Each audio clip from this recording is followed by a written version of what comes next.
They were more than machines. They were the backbone of an entire war.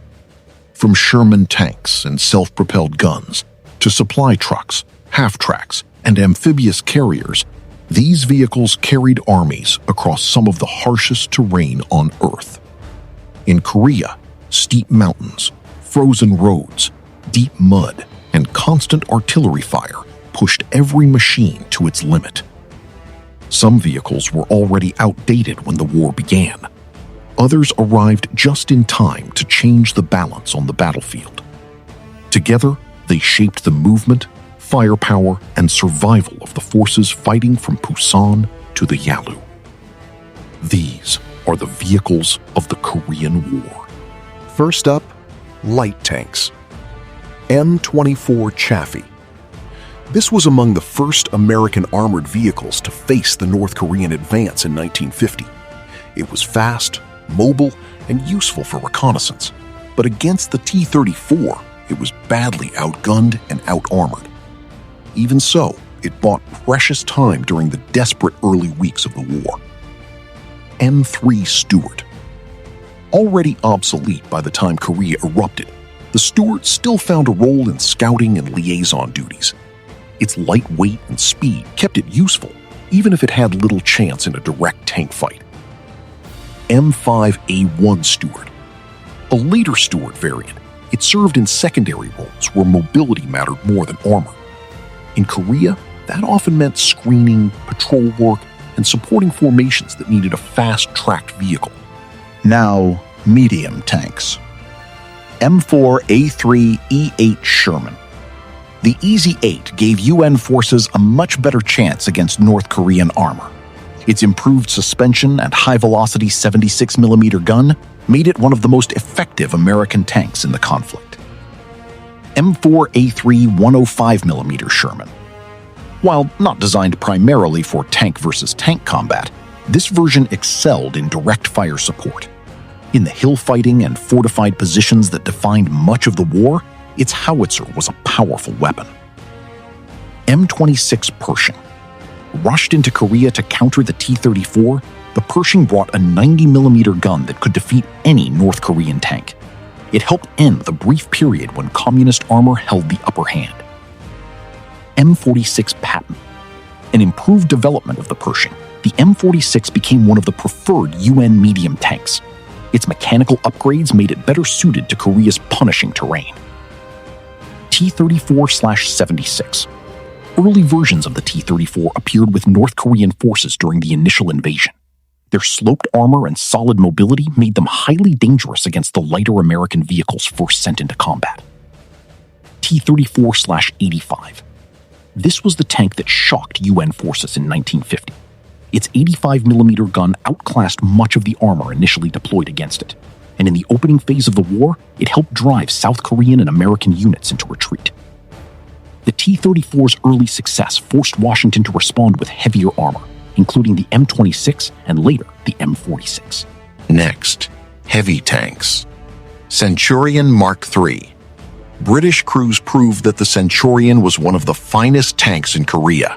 Its 20-pounder gun, strong armor, and reliability made it effective in both mobile warfare and static defensive fighting. Churchill Mark VII. Slow but heavily armored, the Churchill was well suited for infantry support. In Korea's rough terrain, thick armor and climbing ability could matter more than speed. IS-2. Supplied by the Soviet Union, the IS-2 gave communist forces a heavy breakthrough tank with a powerful 122mm gun. It was not as common as the T-34, but its presence had to be taken seriously. Moving on to tank destroyers and assault guns. M10 Wolverine. Originally a World War II design, the M10 remained useful because of its speed and flexibility. In Korea, mobility often meant survival. M36 Jackson. Armed with a 90mm gun, the M36 was one of the few early UN vehicles that could reliably deal with T-34s at combat range, Su-76M. This light Soviet assault gun supported North Korean infantry during the early invasion. It was lightly protected, but mobile enough to keep pace with fast offensive operations, Su-100. With its 100mm gun, the Su-100 posed a serious threat to any UN armor on the battlefield. It was a vehicle tank crews could not afford to underestimate. Now to self-propelled artillery. M7 Priest. Its 105mm howitzer gave UN infantry responsive mobile fire support, especially during the fluid fighting of the first year. M37 105mm howitzer motor carriage. This vehicle improved crew protection while preserving the mobility commanders needed in changing battlefield conditions. M40 155mm gun motor carriage. The M40 brought long-range striking power, allowing UN forces to hit positions far behind the front. M41 155mm howitzer motor carriage. In a war where counter-battery fire was a constant danger, the ability to shoot and move quickly was critical. M43 8-inch howitzer motor carriage.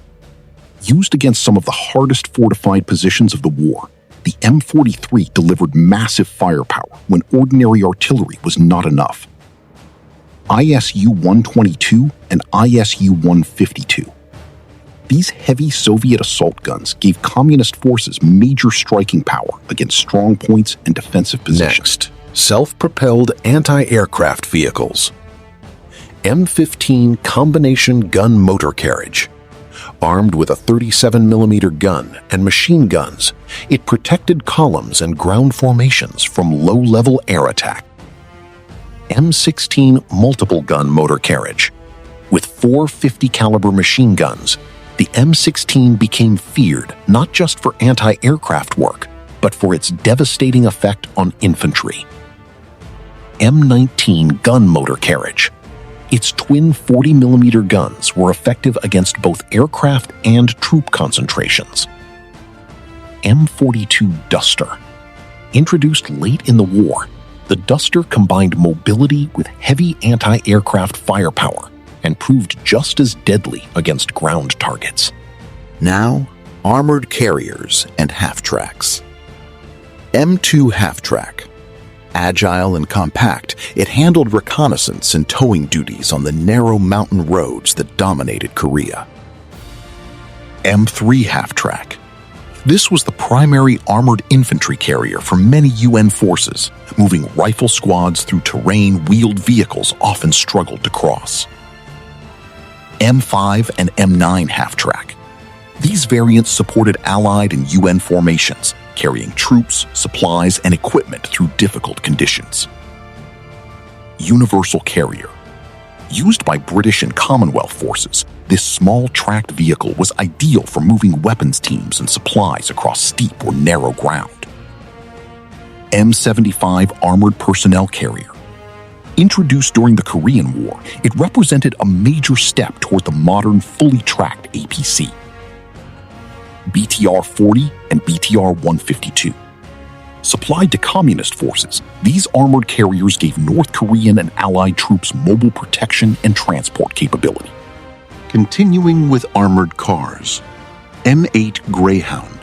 Fast and lightly armed, it was used for reconnaissance and probing enemy positions. M20 armored utility car. Often used as a command and liaison vehicle, the M20 helped officers coordinate fast-moving operations. Daimler Dingo. British and Commonwealth forces valued this small scout car for its compact size and flexibility. BA-64. Used by North Korean forces, the BA-64 served in reconnaissance and communications roles during the conflict. Now to amphibious vehicles. LVT-3 Bushmaster.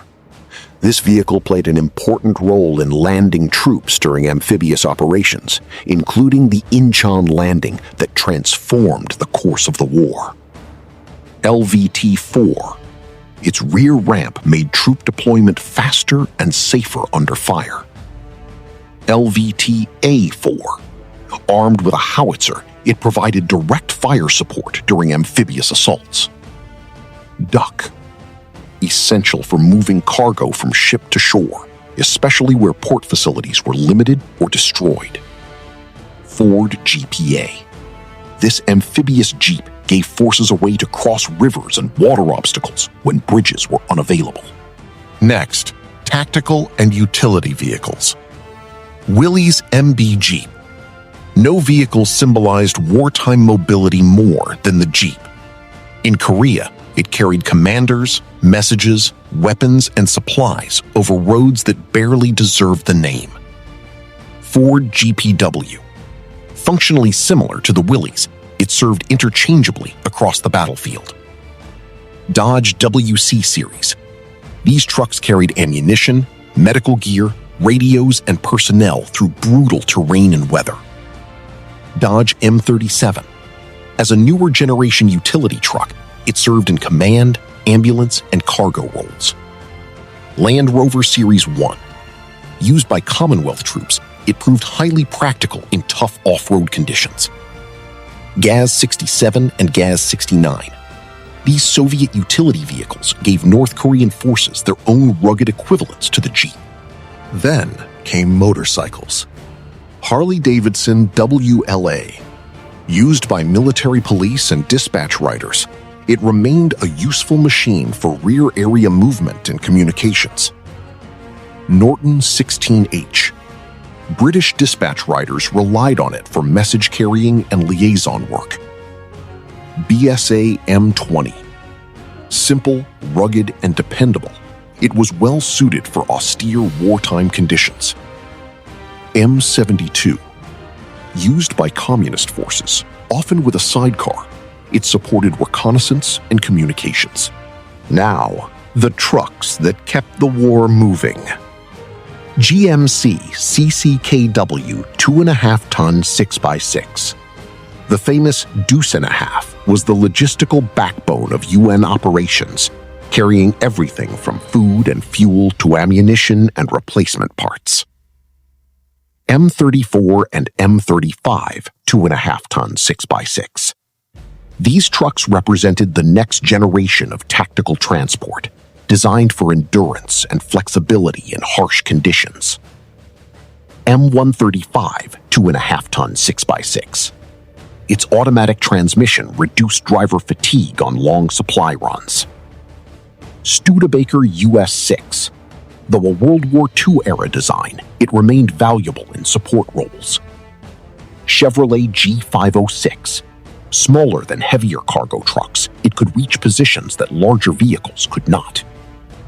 Diamond T968. A heavy truck used to move artillery and ammunition across difficult terrain. M54 5-ton 6x6. Built for heavier payloads, it became essential for moving engineering equipment and bulk supplies.